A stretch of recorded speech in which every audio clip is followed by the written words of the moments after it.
सभी विद्यार्थियों का मैं पुखराज वरण संस्कार चिल्ड्रन एकेडमी बाड़मेर की यूट्यूब चैनल में आपका हार्दिक स्वागत करता हूं। विद्यार्थियों, हम पढ़ रहे थे पहला पाठ भोजन व मानव स्वास्थ्य, फूड एंड ह्यूमन हेल्थ, जिसके अंतर्गत हमारा टॉपिक चल रहा था मानव स्वास्थ्य। और इसके अंतर्गत हमने पढ़ लिया था पीने योग्य जल के फायदे और दूषित जल के नुकसान। आज हम इसके बाद इसके आगे वाले टॉपिक्स देख लेते हैं। इसके अंदर आगे के जो टॉपिक रहते हैं वो रहता है मोटापा, और दूसरा इसके अंदर टॉपिक रहता है रक्तचाप। तो मोटापा व रक्तचाप दो मुख्य टॉपिक रहेंगे हमारे आज के इस मानव स्वास्थ्य से संबंधित।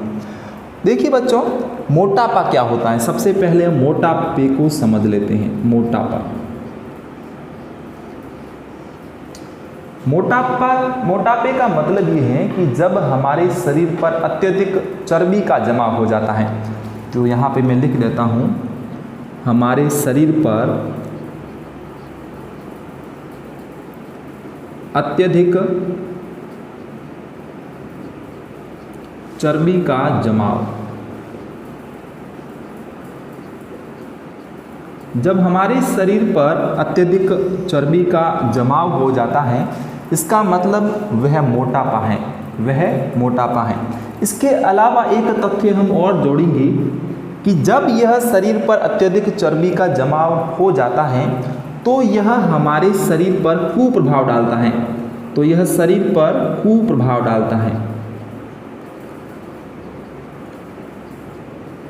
तो इसकी कंप्लीट परिभाषा बन जाती है कि जब शरीर पर अत्यधिक चर्बी का जमाव होता है और वह चर्बी हमारे शरीर पर कुप्रभाव डालती है, उसे हम मोटापा कहेंगे। अब दूसरा प्रश्न इसी मोटापे से संबंधित पूछा जाता है कि जो मोटापा होता है इसको किस में मापा जाता है, इसका मापन कैसे किया जाता है। तो मोटापे को BMI के अंदर मापा जाता है। BMI के अंदर मोटापे को कैलकुलेट किया जाता है। BMI का मतलब होता है बॉडी मास इंडेक्स। इसका पूरा नाम होता है body mass index. Body mass index, या इसको हम हिंदी में लिख देते हैं शरीर भार सूचकांक। शरीर भार सूचकांक या बॉडी मास इंडेक्स, ये BMI का पूरा नाम है, जिसके अंदर मोटापे को कैलकुलेट किया जाता है। अब यहाँ पर आपको मैं समझा देता हूँ कि BMI क्या होती है। अगर हम बात करें BMI की, यानी कि बॉडी मास इंडेक्स की, तो बॉडी मास इंडेक्स हमारे शरीर के अंदर भार व लंबाई का अनुपात होता है। हम क्या कहेंगे बच्चों, भार व लंबाई का अनुपात होता है। भार व लंबाई का अनुपात होता है क्या, BMI, शरीर भार सूचकांक, भार व लंबाई का अनुपात। उसके बाद यहाँ पर दूसरा प्रश्न इस BMI से पूछा जाता है कि BMI का मात्रक क्या होता है। तो BMI का जो मात्रक होता है बच्चों, वो होता है किलोग्राम बटे मीटर स्क्वायर। किलोग्राम बटे मीटर स्क्वायर ये BMI का मात्रक होता है। और BMI जो मापी जाती है वो हमारे शरीर के अंदर भार व लंबाई के अनुपात के अंदर मापी जाती है। नेक्स्ट प्रश्न मोटापे से संबंधित। अगर कोई व्यक्ति मोटापे से ग्रसित हैं, तो उस व्यक्ति को कौन कौन से रोग हो सकते हैं। तो उन रोगों को हम देख लेते हैं। सबसे पहले तो जो कोई व्यक्ति भी मोटापे से ग्रसित होगा तो उसको निम्न प्रकार के रोग हो जाएंगे, जैसे कि उस व्यक्ति को हृदय रोग हो जाएगा, हृदय रोग। तो मधुमेह रोग, जिसको हम कहते हैं डायबिटीज रोग, मधुमेह या डायबिटीज रोग के शिकार भी हो जाते हैं कौन, जो व्यक्ति मोटापे से ग्रसित होते हैं। इसके बाद अगर हम बात करें 3 नंबर पे, तो निद्रा मतलब जब वो नींद लेते हैं, निद्राकालीन जिस समय वो नींद लेते हैं तब उनको श्वास से संबंधित तकलीफ आती है। निद्राकालीन श्वास समस्या। तो नींद लेते समय श्वास के अंदर समस्या आएगी, यानी कि सही तरीके से श्वास को इनहेल नहीं कर पाएंगे, क्योंकि वह व्यक्ति मोटापे से ग्रसित हैं। इसके अतिरिक्त हम बात करते हैं बच्चों 4 नंबर पे, अस्थि संध्यार्थी एक रोग होता है। अस्थि संध्यार्थी ये एक रोग होता है जो हो जाता है मोटापे से ग्रसित व्यक्ति को। तो कुछ रोग थे जो मैंने यहाँ पर बता दिए, जो किसके कारण होते हैं बच्चों, मोटापे से ग्रसित व्यक्ति को हो जाते हैं। तो नॉर्मली ये हमारा मोटापे से संबंधित क्वेश्चन रहते हैं जो बोर्ड एग्जाम से संबंधित पूछे जाते हैं। रक्तचाप जिसको हम कहते हैं ब्लड प्रेशर, या इसी को हम कह सकते हैं रक्तदाब। बच्चों एक ही चीज है, आप रक्तचाप कहो या रक्तदाब कहो, दोनों आप कह सकते हैं। अब हम रक्तचाप को परिभाषित करते हैं कि रक्तचाप क्या होता है। हमारे शरीर के अंदर बच्चों क्या होती है, रक्त वाहिनियां होती हैं। देखिए मैं यहाँ पर कुछ स्ट्रक्चर बना देता हूँ। यहाँ पे बच्चों माना कि हृदय है, और यहाँ पे एक फेफड़ा हो गया, और यहाँ पे दूसरा फेफड़ा हो गया, और हम ऊपर नीचे अंग लिख देते हैं। यहाँ पर बच्चों अंग हो गए, और यहाँ पर भी अंग हो गए। हम जानते हैं कि जो रक्त का पंप है, वो रक्त का पंप कहाँ होता है, रक्त का पंप हृदय में होता है। इसलिए हृदय को हमारे शरीर का पंपिंग स्टेशन भी कहते हैं। हमारे शरीर का पंपिंग स्टेशन किसको कहते हैं, हृदय को कहते हैं, क्योंकि हमारे शरीर के विभिन्न अंगों के अंदर रक्त को भेजता है। तो सबसे पहले अगर हम बात करें तो हृदय से रक्त बच्चों फेफड़ों में जाता है, ताकि रक्त क्या हो जाए, शुद्ध हो जाए। इसके बाद फेफड़ों के अंदर ऑक्सीजन आती है, इस प्रकार से इस फेफड़े के अंदर भी आएगी, और ऑक्सीजन इस फेफड़े के अंदर भी आएगी। यहाँ पर जो रक्त गया था, हृदय से फेफड़े के अंदर जो रक्त गया था, उस रक्त के साथ में CO2 मिली हुई थी। इसके कारण हमने क्या कहा कि ये रक्त अशुद्ध रक्त है। कई बच्चे कंफ्यूजन में होते हैं कि शुद्ध रक्त व अशुद्ध रक्त, प्योर रक्त एंड इम्प्योर रक्त में क्या डिफरेंस होता है। तो हम यहाँ से सीधा बता देते हैं कि जो शुद्ध रक्त होता है, जो प्योर रक्त होता है, प्योर ब्लड होता है, उसका मतलब ये है कि रक्त के साथ में ऑक्सीजन मिली हुई होगी। और अशुद्ध रक्त का मतलब ये होता है कि रक्त के साथ में CO2 मिली होती है, रक्त के साथ में CO2 मिली होती है। तो एक सीधा सा और सिंपल सा अंतर रहता है, शुद्ध रक्त में O2 होगी, अशुद्ध रक्त में CO2 होगी।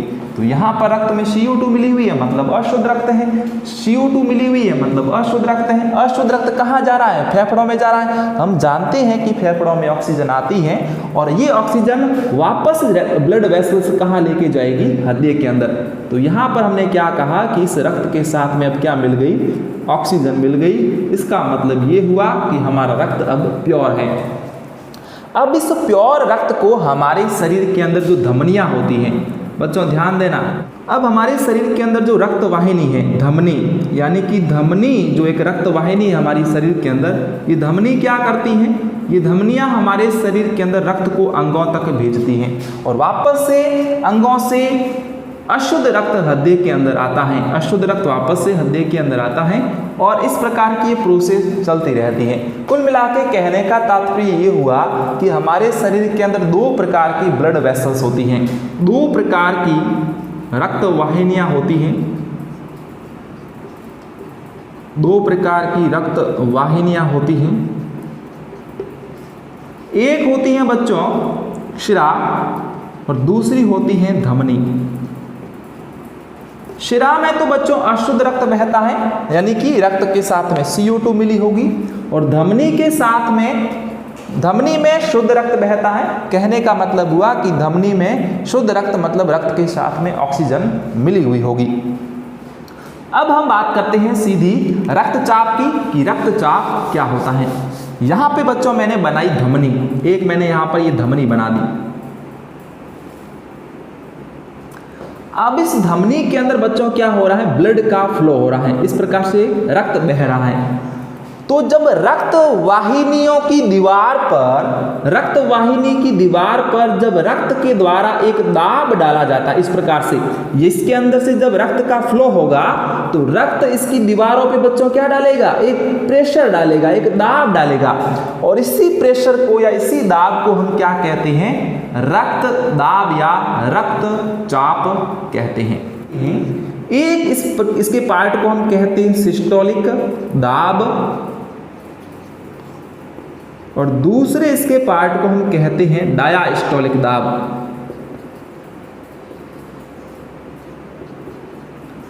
एक सामान्य व्यक्ति के अगर रक्तचाप की बात की जाती है, सामान्य व्यक्ति, एक सामान्य व्यक्ति का जो रक्तचाप होता है वो होता है 120/80 mmHg। 120/80 mmHg ये एक सामान्य व्यक्ति का रक्तचाप होता है। अब आपके मन में एक प्रश्न उठा होगा कि सर ये mm और hg क्या है?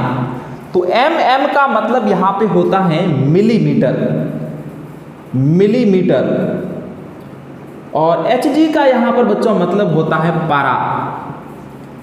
जो यंत्र हम रक्तचाप मापने में काम में लेते हैं उसका जो पैमाना होता है वो पैमाना बच्चों होता है मिलीमीटर के अंदर, और जो इसके अंदर द्रव भरा जाता है उस द्रव को बच्चों हम क्या कहते हैं? पारा कहते हैं। एक प्रश्न और, ऐसी धातु जो कमरे के तापमान पर द्रव अवस्था के अंदर पाई जाती है पारा कहलाती है, पारा होती है।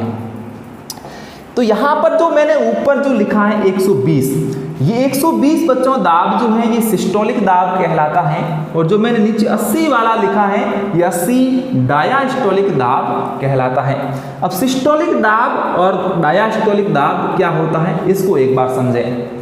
देखिए यहाँ पर क्या हुआ, शुद्ध रक्त के साथ में ऑक्सीजन मिली हुई हृदय में आई। अब हृदय क्या करेगा? इस रक्त को यूं पंप करेगा, रक्त को पंप करेगा, यानी कि यहाँ पे हृदय क्या होगा? संकुचित होगा। जब हृदय संकुचित होगा उस कंडीशन के अंदर जो रक्त दाब होगा वो 120 mmHg होगा, 120 mmHg होगा, और इस दाब को हम कहेंगे सिस्टोलिक दाब। और जब ये हृदय वापस से पूर्वावस्था के अंदर आ जाएगा तब इसका जो दाब होगा वो 80 mmHg होगा, यानी कि वहां पे हो जाएगा डायास्टोलिक दाब। यहां पर ये हमारी बात हो गई रक्तचाप की, जिसके अंतर्गत हमने बात की सिस्टोलिक रक्तचाप व डायास्टोलिक रक्तचाप की। इसके बाद बच्चों प्रश्न पूछा जाता है कि ये जो रक्तचाप होता है ये रक्तचाप कितने प्रकार का होता है? ये तो इसके भाग हो गए, अब हम इसके प्रकार को देख लेते हैं। तो यहां पर मैं लिख देता हूं रक्तचाप के प्रकार।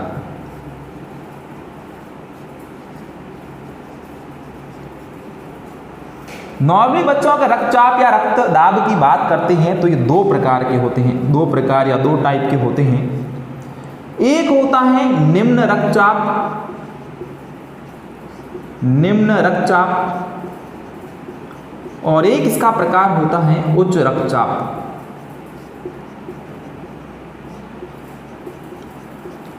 निम्न रक्तचाप का मतलब है कि जो रक्त वाहिनियां हैं उस रक्त वाहिनियों में रक्त का दाब कम होगा, रक्त वाहिनियों में रक्त का दाब, ब्लड का प्रेशर क्या होगा? कम होगा, यानी कि जो रक्त है वो मंद बहेगा, धीमा बहेगा, उसे हम कहेंगे निम्न रक्तचाप। और जब रक्त उच्च दाब के साथ बहता है, हाई प्रेशर के साथ बहता है, यानी कि उसे हम कहेंगे उच्च रक्तचाप, हाई ब्लड प्रेशर। इसको हम आगे समझ लेते हैं कि जब निम्न रक्तचाप होता है किसी व्यक्ति के अंदर तो उसके शरीर पर क्या क्या कुप्रभाव पड़ते हैं। हमारे शरीर का जो केंद्रीय तंत्रिका तंत्र है जिसके अंदर मस्तिष्क और मेरुरज्जु आते हैं उसकी क्रियाशीलता मंद पड़ जाएगी। क्यों पड़ेगी? क्योंकि जो ब्लड है वो कम प्रेशर के कारण, मंद गति के कारण मस्तिष्क तक, मेरुरज्जु तक सही तरीके से नहीं पहुंच पाएगा, जिसके कारण मस्तिष्क की और मेरुरज्जु की जो क्रियाविधि है वो कम होगी। तो यहां पर हम पहला इसका कुप्रभाव लिखेंगे, मस्तिष्क व मेरुरज्जु की क्रियाशीलता कम हो जाएगी। जो एफिशिएंसी इनकी पहले होती थी वह एफिशिएंसी अब नहीं होगी, उस कार्य क्षमता से अब यह काम नहीं कर पाएंगे। अगर मस्तिष्क व मेरुरज्जु प्रभावित होते हैं तो इनके साथ में बच्चों तंत्रिकाएं भी प्रभावित होती हैं, क्योंकि तंत्रिकाओं का संबंध सीधा का सीधा कहां से होता है? मस्तिष्क व मेरुरज्जु से होता है। तो दूसरा वर्ड हम यहाँ पे लिखेंगे, तंत्रिकाओं की क्रिया भी बच्चों क्या हो जाएगी? मंद हो जाएगी, धीमी पड़ जाएगी। इसके अलावा अगर हम बात करें उच्च रक्तचाप की, उच्च रक्तचाप कब होगा या हाई ब्लड प्रेशर कब होता है? एक व्यक्ति जो क्रोध ज़्यादा करता है, एक व्यक्ति जो क्रोध ज़्यादा करता है, जो चिंता ज़्यादा करता है, चिंतन नहीं बच्चों, चिंता ज़्यादा करता है, और वह व्यक्ति ईर्ष्या ज़्यादा करता है, अगर इस प्रकार के लक्षण दिखते हैं, इसका मतलब है उसके शरीर के अंदर जो ब्लड प्रेशर होगा वो हाई होगा। हाई ब्लड प्रेशर जब व्यक्ति क्रोध करता है, चिंता करता है, ईर्ष्या करता है, उस कंडीशन के अंदर उच्च रक्तचाप जैसी स्थिति आती है। इसके अतिरिक्त बच्चों खान पान की वजह से भी हो सकता है। अगर हम जंक फूड का सेवन करते हैं, जंक फूड, हम अधिक तेलीय चीज खाते हैं, अधिक तेलीय वस्तु खाते हैं, इस प्रकार से हम अगर मांस, मछली इत्यादि का अगर लगातार सेवन करते हैं, जिसे हम संतृप्त वसा की श्रेणी में रखते हैं, तो यहाँ पर अगर हम बात करते हैं हाई ब्लड प्रेशर की या उच्च रक्तचाप की, तो इसको कम कैसे करें बच्चों? इसका कुछ इलाज है क्या? इसका इलाज, इसको कम कैसे किया जा सकता है? तो जो कोई भी व्यक्ति उच्च रक्तचाप का शिकार हो चुका है, उस व्यक्ति को पोटेशियम युक्त खाद्य पदार्थों का सेवन करना चाहिए। तो इसका इलाज क्या हो सकता है? पोटेशियम, पोटेशियम, पोटेशियम जिसका तत्व प्रतीक के होता है, पोटेशियम युक्त खाद्य पदार्थों का सेवन करने से, अगर पोटेशियम युक्त खाद्य पदार्थों का सेवन करता है अगर कोई व्यक्ति, तो उसके शरीर का जो ब्लड प्रेशर है वो धीरे धीरे हाई से नॉर्मल होने लगता है। अब पोटेशियम युक्त खाद्य पदार्थ हमको नॉर्मली कहाँ से मिलते हैं? जो ताजे फल रहते हैं, ताजी सब्जियां रहती हैं, वहाँ से हमको पोटेशियम मिल सकता है। इसके अतिरिक्त बच्चों अगर हम बात करें तो इसको हमें कौन कौन सी चीज़ें नहीं खानी चाहिए? तो बच्चों अगर आप ये खा रहे थे, जंक फूड खा रहे थे, अधिक तेलीय वस्तु खा रहे थे, मांस मछली इत्यादि का सेवन कर रहे थे, तो वो आपको कम करना पड़ेगा या नहीं करना पड़ेगा। इसके अतिरिक्त अगर हम बात करें, हमें नियमित व्यायाम करना चाहिए, नियमित व्यायाम करना चाहिए। और सबसे बड़ा बच्चों व्यायाम क्या है? इसके अतिरिक्त हमें योग करना चाहिए, नियमित व्यायाम करना चाहिए, योग करना चाहिए। और सबसे बड़ा व्यायाम ये होता है कि हमें लगभग दौड़ना चाहिए कम से कम 30 मिनट तक। हर दिन हमें प्रतिदिन 30 मिनट पैदल दौड़ना चाहिए, ताकि हम उच्च रक्तचाप जैसे रोग से निजात पा सकें। उच्च रक्तचाप को अगर आपको नष्ट करना है, इसको खत्म करना है, इसको आपको दूर करना है, तो आपको क्या करना पड़ेगा? व्यायाम करना पड़ेगा, योग करना पड़ेगा, प्रतिदिन 30 मिनट तक पैदल दौड़ना पड़ेगा, क्रोध नहीं करना है, चिंता नहीं करनी है, ईर्ष्या नहीं करनी है, जंक फूड का सेवन नहीं करना है, अधिक तेलीय वस्तु का सेवन नहीं करना है, मांस मछली का सेवन कम करना है। और इसके अतिरिक्त अगर आप दूध का सेवन करते थे बच्चों, दूध के अंदर कैल्शियम की मात्रा भरपूर होती है। इसके अतिरिक्त मैग्नीशियम के जो अवयव होते हैं, तो कैल्शियम और मैग्नीशियम की मात्रा भी हमें बच्चों कम करनी पड़ेगी, क्योंकि अगर ये भी अगर हम ज़्यादा लेंगे तो हमारा जो रक्तचाप है वो थोड़ा और बढ़ जाएगा। तो कैल्शियम और मैग्नीशियम वाले जो भी खाने रहते हैं, फूड रहते हैं, उनको कम करना, और बाकी जो ये मैंने बताए हैं उनको बिल्कुल कम करना, ताकि हम उच्च रक्तचाप से उबर सकें, इससे निजात पा सकें। तो ये हमारा था रक्तचाप। अब रक्तचाप से संबंधित 2 प्रश्न और पूछे जाते हैं, और वो सीधे सीधे पूछे जाते हैं कि सबसे पहले रक्तचाप को किसने मापा? सबसे पहले सर्वप्रथम यहाँ पे क्वेश्चन होगा, सर्वप्रथम रक्तचाप को किसने मापा? ये पहला प्रश्न हो गया। इसका बच्चों आप आंसर ध्यान से देखिएगा। सबसे पहले जो रक्तचाप है वो मापा था स्टीफन हेल्स ने। स्टीफन हेल्स ने किसमें मापा था? तो स्टीफन हेल्स ने घोड़ों में बच्चों, घोड़ों के अंदर रक्तचाप को सबसे पहले मापा था। कब? तो 1733 के अंदर। 1933 के अंदर स्टीफन हेल्स ने घोड़ों के अंदर सर्वप्रथम रक्तचाप को मापा। इसके अतिरिक्त एक और प्रश्न पूछा जाता है और वो प्रश्न पूछा जाता है कि रक्तचाप को सबसे पहले किसने परिभाषित किया। रक्तचाप को सबसे पहले या सर्वप्रथम किसने परिभाषित किया, किसने परिभाषित किया। तो सर्वप्रथम रक्तचाप को परिभाषित करने वाले वैज्ञानिक का नाम कापलन था बच्चों। क्या था? कापलन था, जिन्होंने सन 1983 के अंदर 1983 के अंदर रक्तचाप को परिभाषित किया। इसके बाद एक और आखिरी प्रश्न इस टॉपिक का कि रक्तचाप को किस में मापा जाता है। रक्तचाप को किस में मापा जाता है, यह प्रश्न यहां से पूछा जा सकता है। तो इसमें आप आंसर लिख सकते हो स्फाइग्नोमैनोमीटर, या हम यहां से कह सकते हैं रक्तचाप मापी। तो ये तीन प्रश्न आपके क्लियर हो जाने चाहिए कि सर्वप्रथम रक्तचाप को किसने मापा था। तो स्टीफन हेल्स ने घोड़ों में सन 1733 के अंदर। रक्तचाप को सर्वप्रथम किसने परिभाषित किया था? कापलन ने 1983 के अंदर। और यहाँ पर रक्तचाप को किसमें मापा जाता है? तो एक यंत्र का नाम है स्फाइग्नोमैनोमीटर या रक्तचाप मापी। ये वह यंत्र है जिसके द्वारा रक्तचाप, ब्लड प्रेशर या रक्तदाब को मापा जाता है। तो आज हमने बच्चों क्या समझा? मोटापे को और रक्तचाप को समझा। नेक्स्ट वीडियो के अंदर हम लेंगे नशीले पदार्थ। आज के वीडियो में हम इतना ही पढ़ेंगे। अगर वीडियो पसंद आया है तो लाइक करें, शेयर करें, चैनल को सब्सक्राइब जरूर करें। लगातार हमारे साथ जुड़े रहने के लिए आप सभी प्रिय विद्यार्थियों का बहुत बहुत धन्यवाद।